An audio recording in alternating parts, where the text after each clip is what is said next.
ఇది ఆవేశం ప్రదర్శించడానికి పెట్టిన కార్యక్రమం కాదు.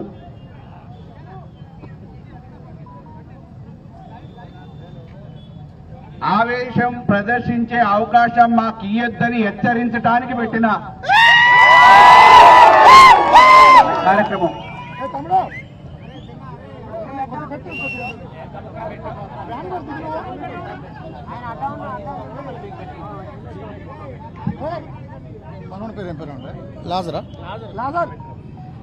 ఆడబెట్టు ఆడబెట్టు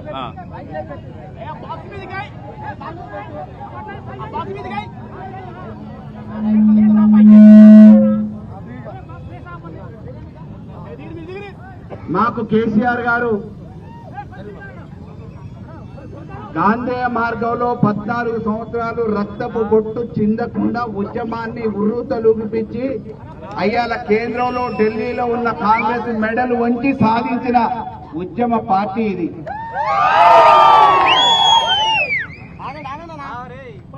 ఆవేశం ప్రదర్శించాల్సి వస్తే అధికార ఆంతో విర్రవీగుతున్నాడు, ఒక్కడు మిగలడు. కానీ మేము ఈరోజు పెట్టిన ఈ కార్యక్రమం దేనికంటే మా ఆవేదనని గత 2 సంవత్సరాలుగా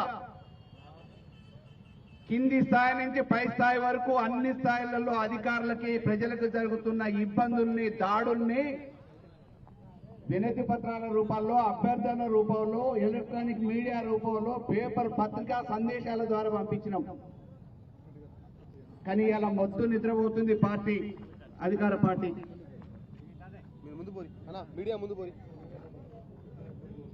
ఒకడిక్కడ వచ్చిండు కుటుంబ శంకర్,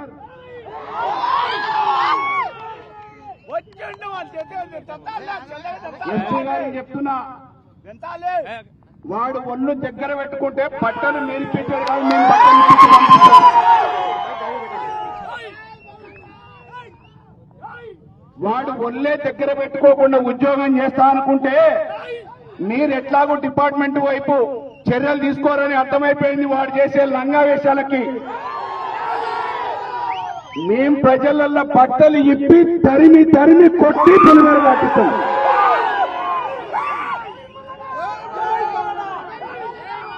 వాడు ఉద్యోగం చేయడానికి వచ్చిండో, రాజకీయం చేయడానికి వచ్చిండో, కాళ్ళు పట్టుకోవటానికి వచ్చిండో, భజన చేయడానికి వచ్చిండో, ఇవాళ ఎస్పీ తెలుసుకోవాలి.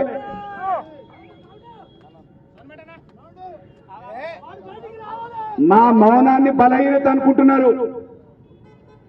20 సంవత్సరాల నుంచి మల్లన్నేందో, మల్లన్న సైన్యం ఏందో ఈ కోదాళ్ళలో ఉన్న నాయకులకు అందరికీ ఎరుక.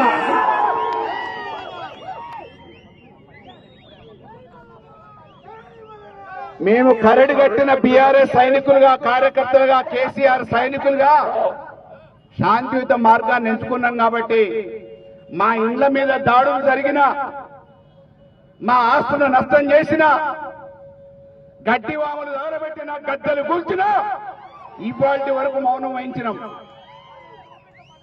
ఇక ముందు ఏ ఒక్క కార్యకర్త మీద ఈగ వాలినా, మొన్ననే చెప్పిన ఒక సమావేశంలో ఏలు కేలు కాలు కాలు. మాకు కూడా తెలుసు చట్టాలు, అధికారం అనుభవించిన వాళ్ళమే. 10 సంవత్సరాలు తెలంగాణ ఏర్పడంగానే 10 సంవత్సరాలు మొదటి ముఖ్యమంత్రిగా కేసీఆర్ గారి నాయకత్వంలో ఈ రాష్ట్రం బాగుపడ్డది. ఇవాళ లంగలు, దొంగలు, అవినీతి పరులు, కుట్రదారులు రకరకాలుగా మాట్లాడుతున్నారు ఒక ఉద్యమకారుని పట్టుకొని కేసీఆర్ని. ప్రజలందరూ కూడా గమనిస్తున్నారు.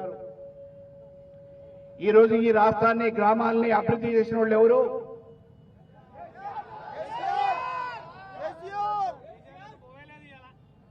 2 సంవత్సరాలు వచ్చింది ఈ దద్దమ్మ ప్రభుత్వం వచ్చి, తట్టెడు మట్టి పోసింది ఆయనన్న.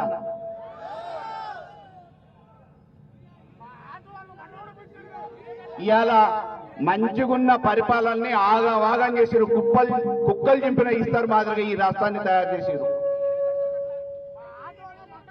పరిపాలన చేతగాని దద్దమ్మలు, పరిపాలన మీద అవగాహన లేని వెర్రిలు, ఎక్కడ అవకాశం వస్తే అక్కడ ఎట్లా అవినీతి చేయాలి, దొంగ సొమ్ము దాటేసుకోవాలి, జేబులో దాచుకోవాలని చెప్పే పనికిరాని దద్దమ్మలు ఇవాళ రాష్ట్రాన్ని పరిపాలిస్తున్నారు. మీకు ప్రజలు ఇవాళ ఆశీర్వదించే అవకాశం ఇచ్చిన మాయమాటలకు మభ్యపెట్టుతున్నాం. సరే, మేము చూస్తాం. ఎందుకంటే 5 సంవత్సరాలకు ఒకసారి ఎన్నికలు అయితే కాబట్టి డెఫినెట్ గా మీకు ప్రజలు తీర్పిచ్చారు కాబట్టి ఆ ప్రజా తీర్పుని గౌరవిస్తాం. మా పాత్రని మేము పోషిస్తాం ప్రతిపక్షంగా. ఎట్లాగా అధికారం ఉంది కదా అని చెప్పేసి నేను ఇక్కడ ఉన్న డిపార్ట్మెంట్ డిఎస్పీ గారికి చెప్తున్నా. ఎందుకంటే పోలీస్ శాఖకి ఈ కోదాడు నియోజకవర్గానికి డిఎస్పీఏ ఉన్నతాధికారి కాబట్టి మా కార్యకర్తలకు ఏం జరుగుతుంది ఇవాళ ఏ కాంప్లైంట్ ఉండదు, ఎవడు కొట్లాడిన సంఘటన ఉండదు.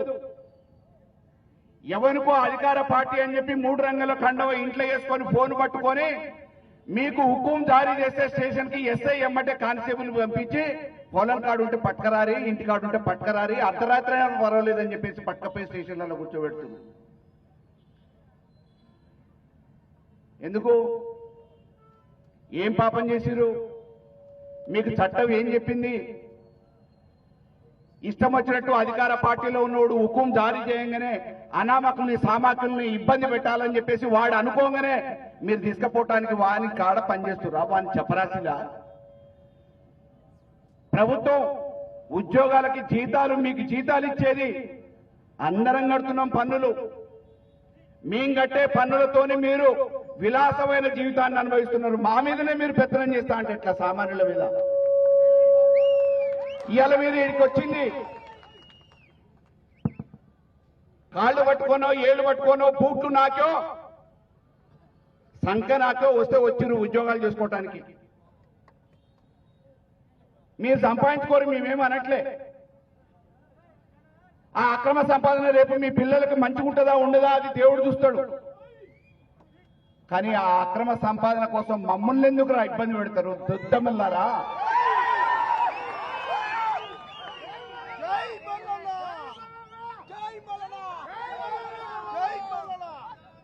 ఇవాళ కర్ల రాజేష్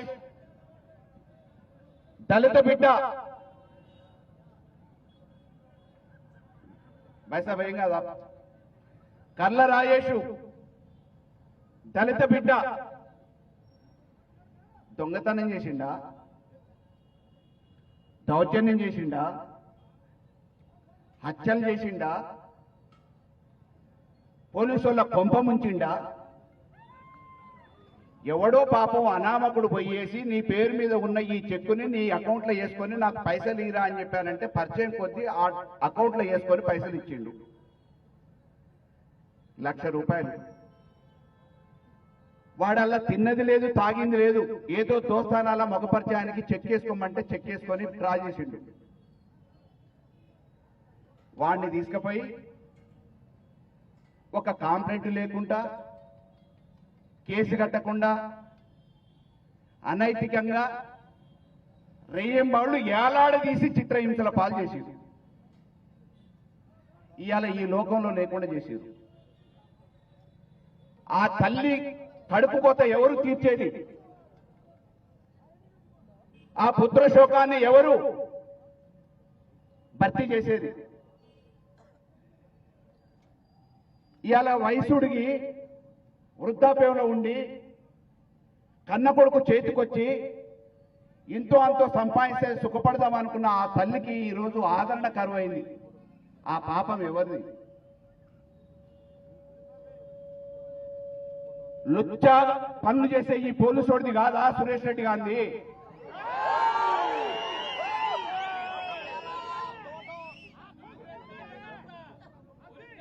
వాడు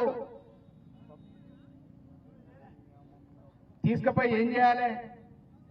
నీకు చట్టం ఏం చేయమని ఉద్యోగం ఇచ్చింది? నీకు చట్టం ఏం చేయమని కాకి బట్టలు ఇచ్చింది? సామాన్యుల మీద దాడులు చేయమనా? ఇది ఇక సాగదని చెప్పి చెప్తున్నా. ఇయాటికి 67 రోజులు 68 రోజులు అవుతుంది. ఆ కేసుని అనాథ శవంగా బయటపడేద్దామని చెప్పి ప్రయత్నం చేశారు పోలీసులు కింది నుంచి మీది వరకు. గాంధీ ఆసుపత్రి వరకు సెలవులు పెట్టి ఇక్కడి నుంచి అనధికారికంగా పోయి ఆడ పైరవీలు చేసి డాక్టర్ని కూడా మార్చారు. శవాన్ని అనాథ చేద్దాము, ఏదో ఒకటి మసిపూసి మారడికాయ చేద్దాం అనుకున్నారు. సాధ్యపడలే.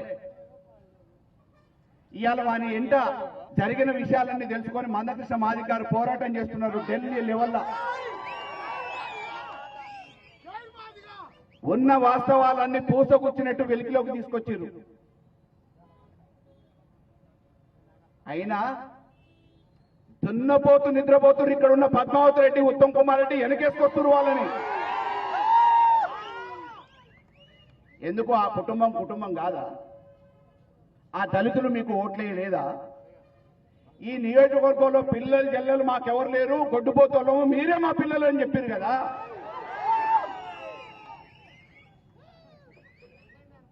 ఆ దళితుడు ఏం పాపం చేసింది నీకు? ఇవాళ అరాచకంగా హింసలు పెట్టి కిరాతకంగా లాకప్లో హత్య చేసిన ఆ సురేష్ రెడ్డి మీద ఎందుకు చర్యలు తీసుకోవట్లేదు, సస్పెండ్ చేపియట్లే? ఎమ్మడి పడంగా మందకృష్ణ మాదిగ ఏం చేసిరు?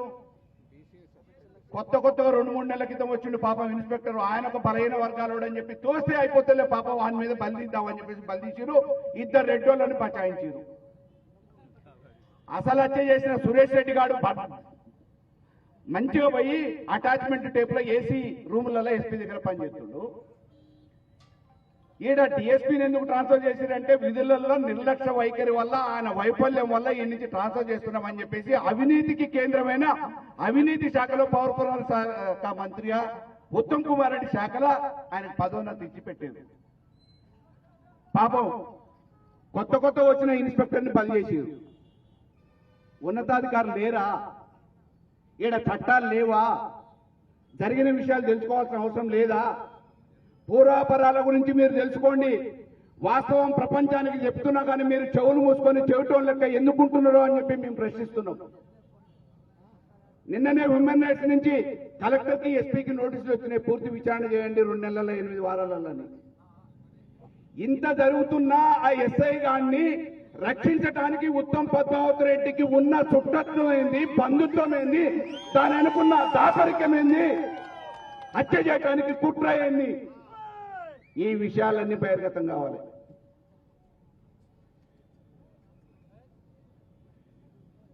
రాజేష్ ఎందుకు చచ్చిపోయిండు? ₹1,00,000 చెక్కుకి ఇవాళ మామూలుగా వీళ్ళు సర్వీసులోకి వచ్చిన తర్వాత కోరాడు పోలీస్ స్టేషన్లో ₹1,00,000 మోసాలు ఏడ జరగలేదా? ఒక రాజేష్ చేసిండా?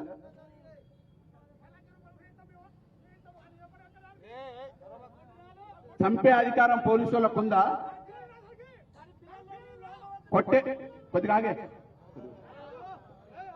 కొట్టే అధికారం లేని వీళ్ళు సామాన్యుల మీద చట్టాన్ని చేతిలోకి తీసుకొని ఇవాళ చట్టానికి తూట్లు పొడిచి సామాన్యుని ఇబ్బంది పెడుతుంటే చూస్తూ ఊరుకోవటానికి ఇది కోదాడ్ర బిడ్డ, తరిమి కొట్టం, బట్టలు తిప్పుతాం.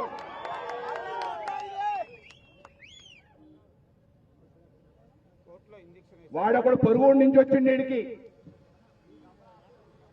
అప్పుడప్పుడు గుర్తొచ్చినప్పుడల్లా, సెలవు దొరికినప్పుడల్లా గాలి మోటార్లలో వస్తాడు. వాడిని చూసుకొని విర్రవీగుతుర్రేమో. అరే ఈడ చట్టాలు ఉన్నాయి, న్యాయస్థానాలు ఉన్నాయి, మంచోళ్ళు పోయిర్రా, బట్టలు ఇప్పి పంపించింది ఈ చట్టం. మంచోళ్ళని శిక్షలు వేసి ఎన్కౌంటర్లు చేసిన వాళ్ళని, లాకప్ డెత్తులు చేసిన వాళ్ళని. ఇవాళ ఏమైతుంది చిలుకూరు పోలీస్ స్టేషన్ పరిస్థితి? అట్లయితే అనంతగిరి పోలీస్ స్టేషన్ల సంబంధం లేకుండా పొద్దున్న నుంచి సాయంత్రం వరకు ఏదో ఒక ఊర్లో ఎవరినయ్యా జాగిర్రా ఇసుక అంటే కాంగ్రెస్ వాళ్ళకో చట్టం, బీఆర్ఎస్ వాళ్ళకో చట్టం ఉందా? వాడు ఇసుక తరలించకపోతే పన్నులు కట్టకుండా, ప్రభుత్వంతో సంబంధం లేకుండా అక్రమంగా ఇసుక తరలించకపోతే 3 రంగుల కండ వేసుకున్నాడు, అది సక్రమం అవుతుందా? బీఆర్ఎస్ పార్టీ ఓడాలంటే అది అక్రమం అవుతుందా? నువ్వు ఏం చేయడానికి వచ్చినావు? ఇంకా మీకు భవిష్యత్ చాలా ఉంది. ఇప్పుడిప్పుడే సబ్ ఇన్స్పెక్టర్లుగా పనిచేస్తున్నారు. మీకు భార్య పిల్లలు ఉన్నారు. మీతోని మాకు పోటీ కాదు, మీరు మాకు ప్రత్యర్థులు కాదు, మీతోని మాకు పగ కాదు. మీ బాధ్యతని మీరు సక్రమంగా నిర్వహించాలి. లేకపోతే కర్రలు కాల్చి వాత నాయకులు కాదు మీకు పెడతాం పట్టాలు చూపి.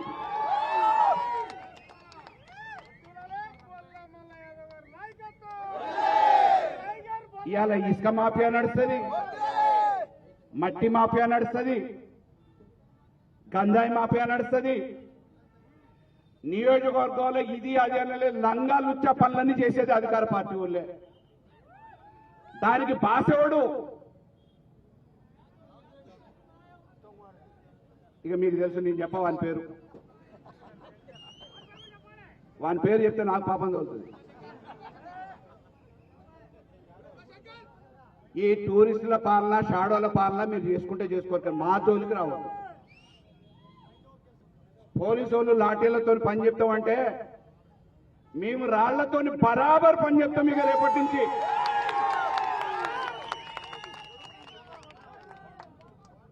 ఎక్కడ వెనకడిగేసేది లేదు. నాకైతే అన్ని బాధ్యతలు అయిపోయినాయి. ఏ జైలుకు పంపిస్తారో పంపిరు కొడక, మీ సంగతి తెలిసిందాక, రాజకీయ సమాజ్ చేసిందాక నేను బరాబర్ చూసుకుంటా. ఇవాళ రాజేష్ మీద ఇవాళ రాజేష్ హత్య వెలుగులోకి రాదేమో అనుకుంటున్నారు. ప్రపంచానికంత అర్థమైంది. ఆ కుటుంబానికి న్యాయం చేయాలి. దానికి కారకుడైన సురేష్ రెడ్డిని సస్పెండ్ కాదు డిస్మిస్ చేయాలి. శ్రీధర్ రెడ్డిని సర్వీసుల నుంచి తొలగియాలి. వీటన్నిటికీ ప్రధాన సూత్రధారైన దొరసానిని ఇంటికి పంపించాలి, భూ సమాధి చేయాలి. ఎవరిని అండ చూసుకొని చేసిండాడు, ఎవరి మెప్పు కోసం చేసిండాడు అడిగేటందుకు మేము ఉన్నాం. సామాన్య ప్రజల పక్షాన అండగా, బడుగు బలహీన వర్గాల ప్రతినిధులుగా బీఆర్ఎస్ పార్టీ ఎప్పుడూ జెండా పట్టుకొని సిద్ధంగానే ఉంటుంది.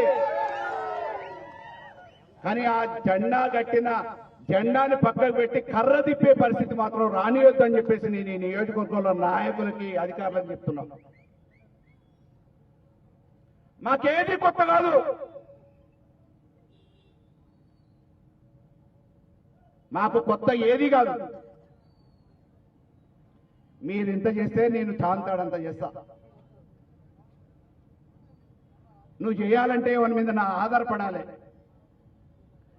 నేను నా స్వతహాగా చేస్తా. నాకు ఇద్దరు కొడుకులు రామలక్ష్మణ్ లాంటి ఉన్నారు. వారు రంగంలో దిగితే నీకు పిల్లలు జల్లలు లేరు, నాతో పెట్టుకోకురా ఉత్తమ్ కుమార్ రెడ్డి. రేపు నువ్వు చేస్తే కర్మకాండాలు చేసేటోళ్ళు లేడు, కొరివి పెట్టేటోళ్ళు లేడు. నేను చేస్తే నాకు వారసులు ఉన్నారు, మనవాళ్ళ దాకా ఉన్నారు. నాతో నీకెందుకు రా వెధవా? నువ్వు ఇలా నన్ను ఇరికేయడానికి నీ పెళ్ళాన్ని అడ్డం పెట్టుకొని ఒక్క కేసులో దళిత కుటుంబాన్ని ఆగం చేసినవంటే, హత్య చేసినవంటే నీ అరాచకం ఏంది? ఈ సమాజం ఏమర్థం చేసుకోవాలి? బలహీన వర్గాల పీక నొక్కివి రాజకీయంగా. ఊరు పేరు లేనోని వీడికి వచ్చి పడితివి. కోదాడు నియోజకవర్గాల ప్రజలు నెత్తిన పెట్టుకొని ఈ దాకా తీసుకొచ్చే ఇవాళ లూటీలు చేస్తేవి. లిఫ్ట్ల పేరు మీద, నిన్నగాక మొన్న పౌర సరఫరాల శాఖ మంత్రిగా పైపుల పేరు మీద, బియ్యం పేరు మీద, లక్ష్మీపురం కాలనీ పేరు మీద ఎన్ని కుంభకోణాలు చేయలేదురా నువ్వు? మమ్మల్ని ఏదైతే చూపుతారో ₹1,00,000 గురించి. అరే 20 సంవత్సరాల నుంచి కోట్ల రూపాయల ఆస్తులు ఖర్చు పెట్టుకుని ఈ ప్రజలైన ఆత్మబంధువులు అన్నదమ్ములు అని చెప్పేసి తిరిగినరా. నన్ను ఇరికేయటానికి ఒక దళిత బిడ్డను పొట్టను పెట్టుకున్నావు. ఈ పాపం ఉత్తగబోదు. దీన్ని ప్రజలు క్షమించరు. అడ్డదారు దొక్కి గెలవంగానే అధికారాన్ని అడ్డం పెట్టుకునే హంగామాలు, ఆర్భాటాల కోసం హెలికాప్టర్లు దిగంగానే కాదు. మంది ఊసురు పోసుకోవటం మంచిది కాదు. వాళ్ళ మాటలిని వాళ్ళ ప్రయోజనాల కోసం ఈడికొచ్చిన అధికారులు అడుగులకు మడుగులు వచ్చి తానా అంటే తందానా అంటే మేము ఇక చూస్తూ కూర్చోం. నేను బరాబర్ చెప్తున్నా ఇయ్యాల. ఇప్పటి వరకు చాలా సార్లు నా గురించి చాలా రకాలుగా ప్రచారం చేసిర్రు. రాజకీయంగా నన్ను తట్టుకోలేని వాళ్ళు నా విశ్వరూపం అయితే ఇప్పుడు చూపిస్తాయి కదా.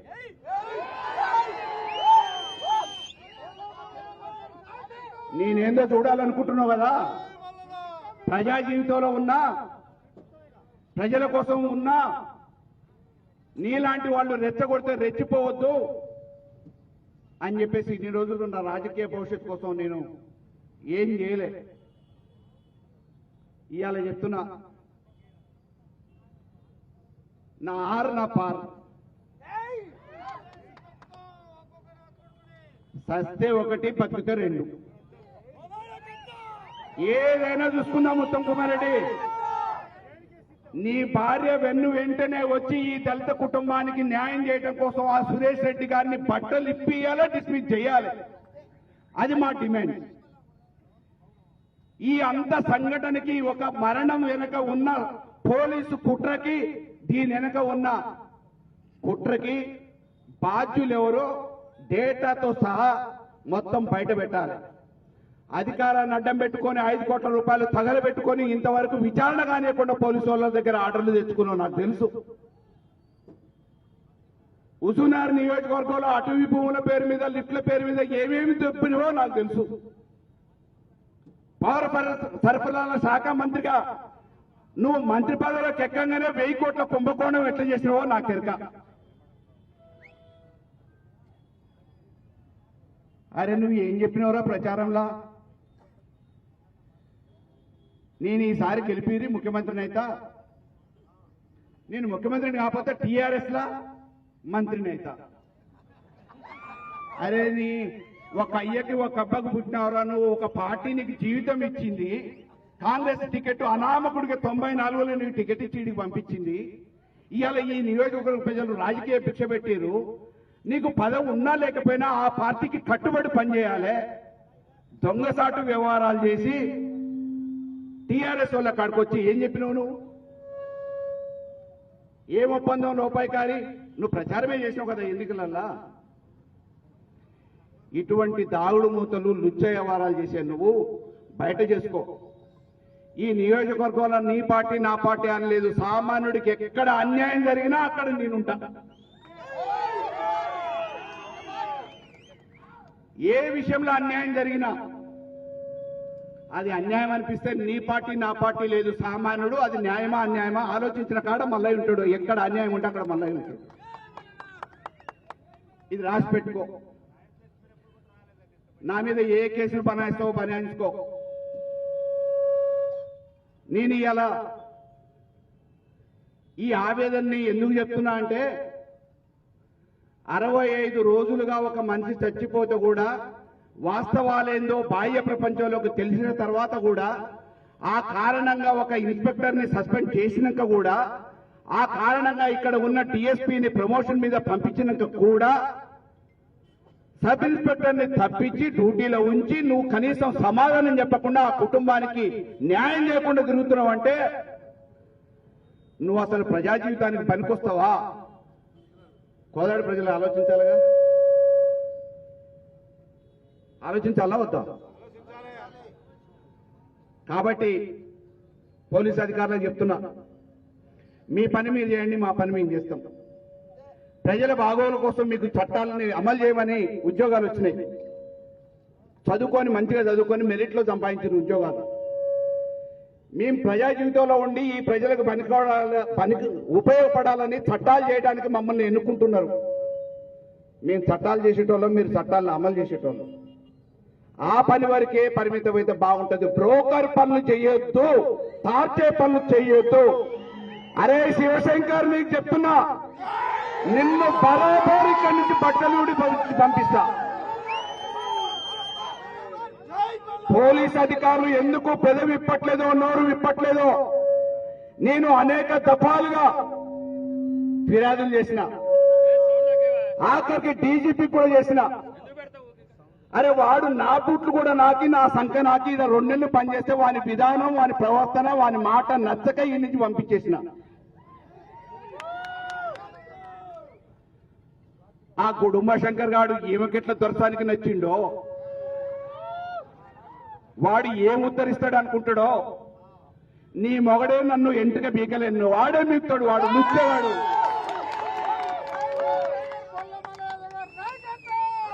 వాడు నీ దగ్గర ఎన్ని రోజులు పనిచేస్తాడు, ఎన్ని రోజులు పనిచేస్తాడు? పోలీసు వాడు వచ్చినాడు ఎక్కువ 2 సంవత్సరాలు 3 సంవత్సరాలు పనిచేస్తాడు. అరే 20 సంవత్సరాల నుంచి కొట్లాడుతున్నా నీ మొగాన్ని ఉరికి చురుకు చేయడం కొడితే ఉజునాలు పడ్డాడు. ఈ లుచ్చానా కొడుకు నన్నేం చేస్తాడు? వాని ఒళ్ళు దగ్గర పెట్టి పేయకపోతే ఎస్పీ గారికి నేను గౌరవిస్తా. ఎస్పీ గారిని మిగతా అధికారులు కూడా నాతో పనిచేస్తున్న వాళ్ళు ఉన్నారు. ఈ నియోజకవర్గంలో నేను అధికారంలో ఉన్నప్పుడు ఉన్నోళ్ళు ఉన్నారు, అధికారంలో లేనప్పుడు కూడా ఉన్నారు. నేను ఎవరితో ఎట్లా మాట్లాడుతున్నావు ఇక్కడ ఉన్న అధికారులకు కూడా తెలుసు. మంచోనితో మంచిగానే మాట్లాడతా. నేను ఎవరితోని రాత్రి అర్ధరాత్రి తాగి 11 గంటలకి అమ్మ నా బూతులు తిట్టలే. అధికారులని తిట్టిన చరిత్ర ఉత్తమ్ కుమార్ రెడ్డిది. తిట్టిన చరిత్ర ఉత్తమ్ కుమార్ రెడ్డిది. ఇవాళ నేను ఎన్నైతే ఆరోపణలు చేస్తున్నానో అన్ని ఆరోపణలు ఇదే సెంటర్లో నిలబెట్టి గాంధీ సాక్షిగా రుజువు చేయడానికి సిద్ధంగా ఉన్నా. నువ్వు రా చర్చకి. నువ్వు ఎట్లా వస్తే అట్లా చర్చకి. అధికారం ఆర్భాటంతో నీ ఎలిపేళ్ల దిగుతావా, నీ అంగు ఆర్భాటాలతో దిగుతావా?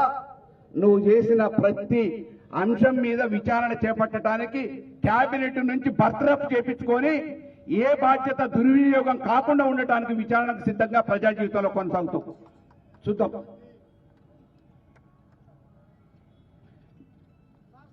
ఎవరు దీని మీద రాజేష్ ఆగే బాబా రాజేష్ హత్య మీద సంపూర్ణమైన విచారణ జరగాలి. రాజేష్ సావుకు కారణం ముమ్మాటికి పోలీసులే.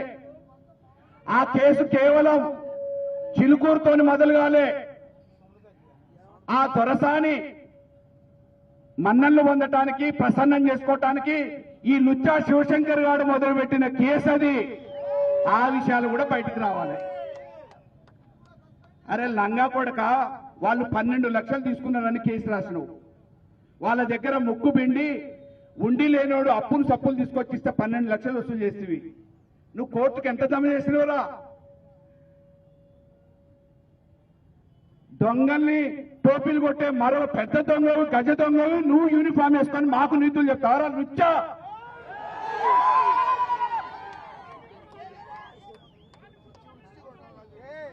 ఈ కోదాడి నుంచి ఈ వేదికగా చెప్తున్నా, పత్రికా విలేకరుల సాక్ష్యంగా చెప్తున్నా, ఎలక్ట్రానిక్ మీడియా సాక్ష్యంగా చెప్తున్నా, వాడిని ఇక్కడి నుంచి పంపించకపోతే ఉత్తమ్ కుమార్ రెడ్డి ఇటువంటి చెంచాలను పెట్టుకొని మాలాంటి వాళ్ళ మీద దౌర్జన్యం చేయాలని ఆలోచిస్తుందేమో.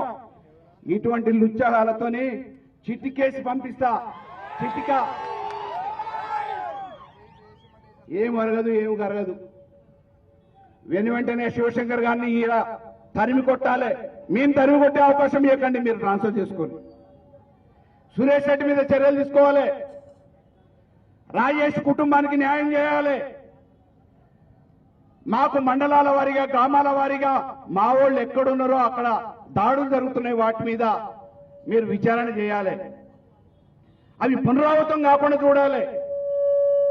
మా నాయకులు రోజు వచ్చి మీ దగ్గర పోలీస్ స్టేషన్ దగ్గర కాపలా కాయటం కాదు, చట్టపరంగా ప్రవర్తిస్తాం. నిజంగా మావాడు తప్పు చేస్తే మేమే తీసుకొచ్చి చెప్తాం. కానీ అకారణంగా తీసుకుపోయి వేధిస్తా అంటే తోలు తీస్తాం. ఇక ఎక్కడ రాజీ లేదు. అందుకే ఒక హెచ్చరికగా మన ఆవేదనని తెలియజేయాలని, ఆవేశాలు రాకముందే మీరు చట్టాన్ని అమలు చేసి మీరు చేయాల్సిన బాధ్యతని మీరు చేయమని చెప్పి చెప్పటానికే ఒక్క పిలుపిది. కోదాడు దడబుట్టిందా లేదా?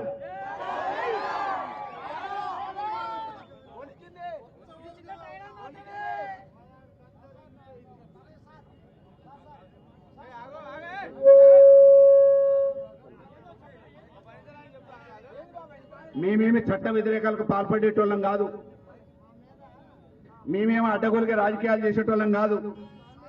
గ్రామాలలో నిజాయితీతోని మా కార్యకర్తల కోసం, మా మమ్మల్ని నమ్ముకున్న కుటుంబాల కోసం మా వాళ్ళు ఒక్కొక్కళ్ళు అప్పు చేసి ఆస్తి అమ్మి తల తాకట్టు పెట్టి వాళ్ళని రక్షించడానికి అనేక రకమైన ప్రయత్నాలు చేస్తున్నారు. వాళ్ళకు అండగా ఈ బీఆర్ఎస్ పార్టీ ఉంది. బీఆర్ఎస్ పార్టీలో పనిచేస్తున్నాం. రాజకీయ కక్ష కార్పణ్యాలకి అవకాశం ఈ కోదాడ నియోజకవర్గంలో ఇయ్యొద్దని చెప్తున్నా. కాబట్టి పోలీసు అధికారులు చర్యలు తీసుకుంటే మాకేమి ఇటువంటి పని లేదు, ధర్నాలు చేసే పని లేదు, నిరసనలు చేసే పని లేదు, మా వాళ్ళ పని పోగొట్టి ఈ దాకా రమ్మని చెప్పే పని లేదు. మీ చట్టాలని మీరు అమలు చేయండి. మేము ప్రజా జీవితంలో మేము చేసే పనులు ఇట్లా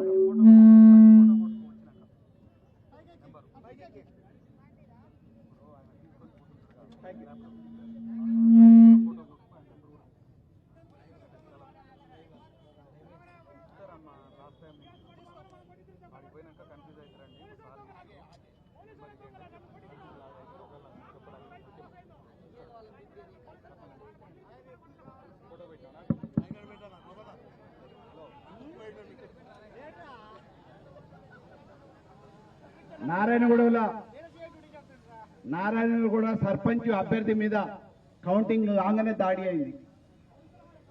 మళ్ళీ దాడి అవుతుందని చెప్పి తెలుసు, సమస్యాత్మక క్రమం. తెల్లారి శాంతి భద్రతల్ని కాపాడలేకపోయారు. మాదారం గ్రామంలో ఇక్కడ ఉన్న SP law and order maintain చేయట్లా. ఆ గ్రామానికి వేరే ఎస్పీ ఉన్నట్టున్నాడు. వాడిని ఊర్లోకి రానియకుండా చూడుని. వాని పెత్తనం ఇవాళ మునగాల పోలీస్ స్టేషన్ లో నడుస్తుంది. ముకుందాపురంలో, రేపాలలో, మాధవరంలో. మీకు వాటితో సుట్టరికం బంధుత్వం ఉంటే మీరు చూసుకోరు, కానీ ఈయన జోక్యం చేసుకుని వాడిని తీసుకురా వీడిని తీసుకురా అంటే మా కొలిగానో మా పయ్యోడు అని చెప్పేసి తీసుకొచ్చే పని చేయకండి దయచేసి. మునగాల పోలీస్ స్టేషన్ లో చెప్తున్నాను నేను. అనంతగిరి మండలంలో లకారం గ్రామాల్లో జరుగుతున్న రోజు దారుణాలు చూస్తున్నాం. గోండాల్లో జరుగుతున్న దారుణాలు చూస్తున్నాం. చనుపల్లో జరుగుతున్న దారుణాలు చూస్తున్నాం. ఓపిక పట్టాం. ఇక చాలు, మీ అవినీతి ఆపేయండి, చట్టాన్ని అమలు చేయండి. కోదాళ్ళ వీళ్ళు ఇచ్చేవాడు ఉద్యోగం చేయడానికి రాలే, సంఖ నాకటానికి వచ్చిండు, పబ్బం గడుపుకోవడానికి వచ్చిండు. బిడ్డ వాడిని రాళ్లతో కొట్టక ముందే, ఈ నుంచి తరిమేయక ముందే పోలీసు వాళ్ళు చర్యలు తీసుకుంటే బాగుంటుందని చెప్పేసి నేను చెప్తున్నాను. మీరు పనిచేయండి ప్రజల కోసం. మీకు ఉద్యోగ భద్రత ఉంది, మీకు కుటుంబాలు ఉన్నాయి. ఈ తల్లికి అన్యాయం జరిగింది ఈరోజు పోలీసు వాళ్ళ వల్ల. ఈ తల్లికి న్యాయం ఎవరు చేయాలి? ఈ వయసులో వయసుకొచ్చిన కొడుకు, సంపాదించే కొడుకు ఇంతో అంతో, ఆ కొడుకుని అకారణంగా పోగొట్టుకుంది. ఈమె పెంపకంలో వాడిన దొంగతనాలు చేయలే, అత్యాచారాలు చేయలే, నేరాలు ఘోరాలు చేయలే. ఎందుకు బలి చేసారు? ఈ తల్లికి ఏం సమాధానం చెప్తాడు? చేపించినోడు చెప్తాడా, చేసినోడు చెప్తాడా? కోదాళ్ల సమాధానం చెప్పినాకనే పోవాలి ఎవడైనా.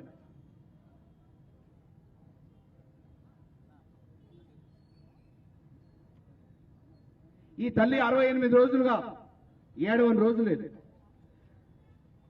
కడుపుకోతో గురై నాకు న్యాయం చేసేది ఎవరు, నాకు న్యాయం కావాలని చెప్పేసి 2 చేతుల చాపి కలెక్టర్ కాడికి పోయింది, ఎస్పీ కాడికి పోయింది, ఐజీ కాడికి పోయింది, హ్యూమన్ రైట్స్కి పోయింది.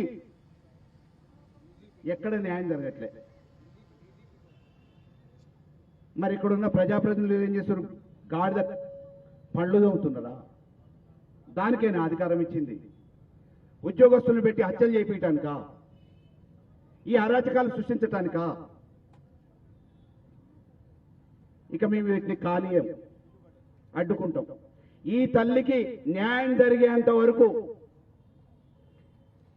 సమగ్రమైన రాజేష్ని ఏ కేసులోనైతే నిందితుడిగా అరెస్ట్ చేసిండో ఆ కేసుకు సంబంధించిన పూర్వపరాలు మొదలుపెట్టినప్పటి నుంచి రాజేష్ వరకు జరిగిన అన్ని విషయాల్ని వెలుగులోకి తీసుకొచ్చి దానికి ప్రధాన సూత్రధారిని బయట పెట్టేంత వరకు రాజీ పడేది లేదు, ఈ పోరాటం ఆపేది లేదు. ఎన్ని అడ్డంకులైనా ఎన్ని అవరోధాలైనా ఈ తల్లికి న్యాయం చేయాలి. అప్పటిదాకా పోరాటం కొనసాగుతూనే ఉంటుంది. దయచేసి నేను మాట్లాడగానే అయిపోయింది అనుకోకుర్రి. మరొక దళిత నాయకుడు మా లింగన్ వచ్చిండు, పాపం ఇట్లా జరిగిందన్నా అంటే అదే రకంగా మన రాకేష్ రెడ్డి యువమిత్రుడు ఐఐటిలో మంచి చదువులు చదువుకొని రాజకీయాలలో మంచిగా ఉద్ధరించవచ్చు సామాన్యులు అని చెప్పేసి రాజకీయాన్ని నమ్ముకొని వచ్చిండు. మన దగ్గర ఎమ్మెల్సీగా పోటీ చేసిండు. సరే, దురదృష్టవశాత్తు వాళ్ళు రెండు నిమిషాలు క్లుప్తంగా మాట్లాడతారు. దయచేసి మీరందరూ కూడా ఆలకించాలి. చివరిగా నా క్లుప్తంగా నా ముగింపు కూడా ఇస్తా ప్లీజ్.